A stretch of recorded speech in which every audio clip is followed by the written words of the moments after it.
This is a quick video of introducing WinSPC's reporting capabilities, and we're going to look at how we can look at data on variables we've collected.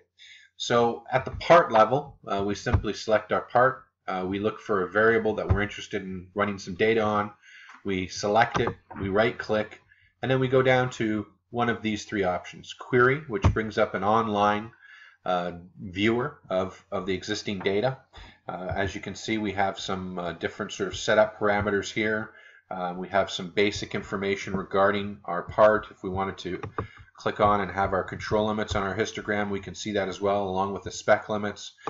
We can see the data in a variety of different views, and of course, similar to any sort of WinSPC chart, even in the query window or our variable analyzer, we can actually zoom in on a data point and hover and bring up this data, or double click and zoom into the data itself. The data grid gives us our subgroup and reading by reading data across, and contains a bunch of information, and then so on and so forth.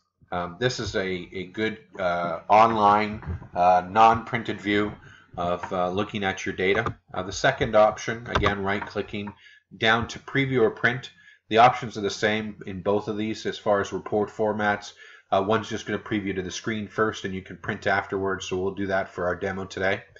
And in quality reports, we have a number of various different chart reports and summary reports, but a couple good reports are capability, which I'll run on this diameter variable. As you can see, we have all of our setup data regarding the part, how much data that we've taken into account, what we've collected so far from beginning of time to end, our various details here, and our various different checks. So, and their some statistical values along with our histogram. So this gives us a great overview of what's going on with this variable in this report template, and then of course we can do the same in another report, again back into the quality reports folder and the variable detail report.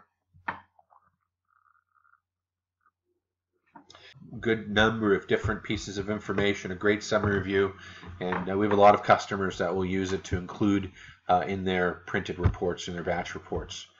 Moving over to the collection plan, because we obviously collect data from a collection plan or using collection plans, and we can do the same thing, and the report will just run for all of the variables and different tests that were part of that collection plan. And again, the reports are the same. They're just going to cover all of your different variables within the collection plan. So we have our variable detail report. This is for our diameter, our mean, and our penny thickness in my collection plan. So the same works for any of your collection plans. I hope this video is helpful and is a good introduction, and we look forward to your comments. Thanks for watching.